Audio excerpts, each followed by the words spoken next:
Hey guys, Matt here from Six Sages Gaming, and it's the night before we leave for Boston, and I am so excited to talk about this deck. I was kind of going over the different results, figuring out what my deck B was going to be. I saw this, and I just had to make a video to talk about it.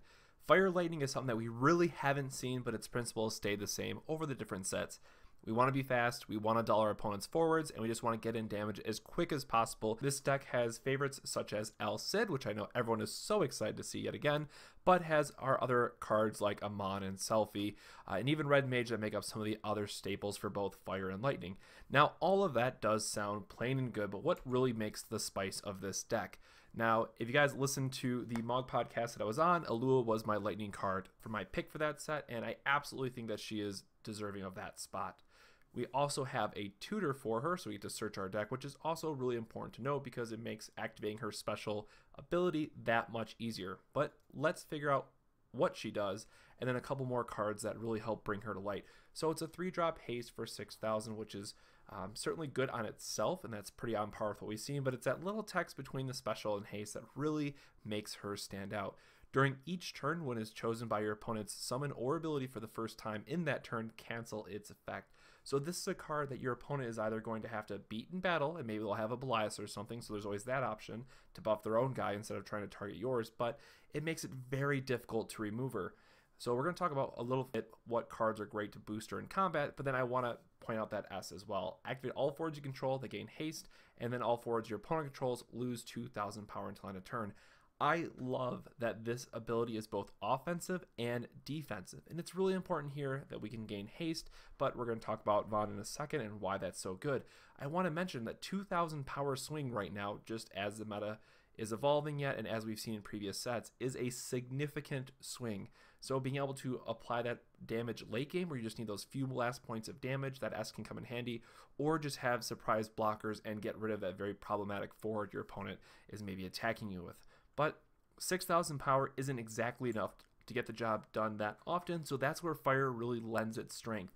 Selphie is one of the more popular backups for aggressive decks because for double red, you can give something plus 2,000 power. So now you can very quickly imagine we can easily buffer up to an 8,000. If we have a Belias to go further, we can have a 9,000 with first strike. There's a lot of combat tricks that you're going to have to get the full value out of Alua.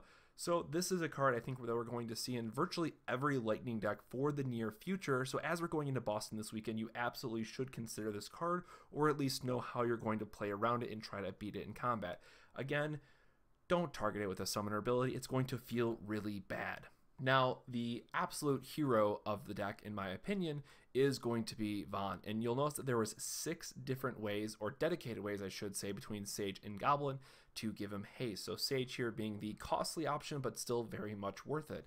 So on your more ideal turns, what you're going to be able to do is have 3 backups, spend a card, be able to play Vaughn, spend another card, play Sage, but when he attacks, you're going to immediately draw at least one of those cards back, and all those other effects are absolutely great. So you get a backup, you can activate it, you can choose a forward and dull it, choose another forward, 2,000 power, and then even more text, choose another forward, it cannot block this turn.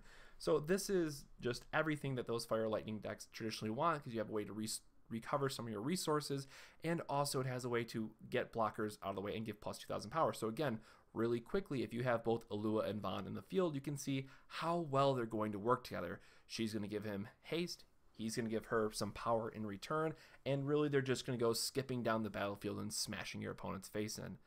Not to be missed, and kind of as I mentioned already, is Goblin. Now, this is a card we have not seen anywhere when it was released, but it gets to draw a card and give something haste. So again, this is something you just put down early, you don't really care about it, and then you wait for that turn where you have on.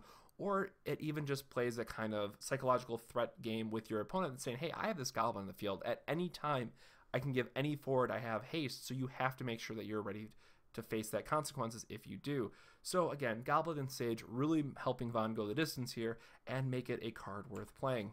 The last thing that really got me excited, and I want to know your guys' opinion if you think that this is worth it or not, but Godot is a card that I've been super excited for because of like Golbez decks, and admittedly, if I would have had time to test for Boston, I would have been playing a Golbez deck based around this just for the lulz, but I think that this is very cheeky. Now, in the list, I'll remind you that it only plays Rigdia as a 2-drop, so the only card that this is going to boost is him. But let's think about that.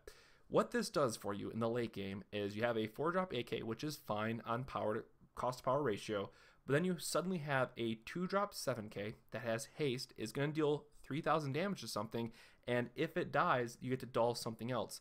So even if you trade somehow here with one of their bigger forwards, you're going to dull another one and just swing in for the rest of the points of damage.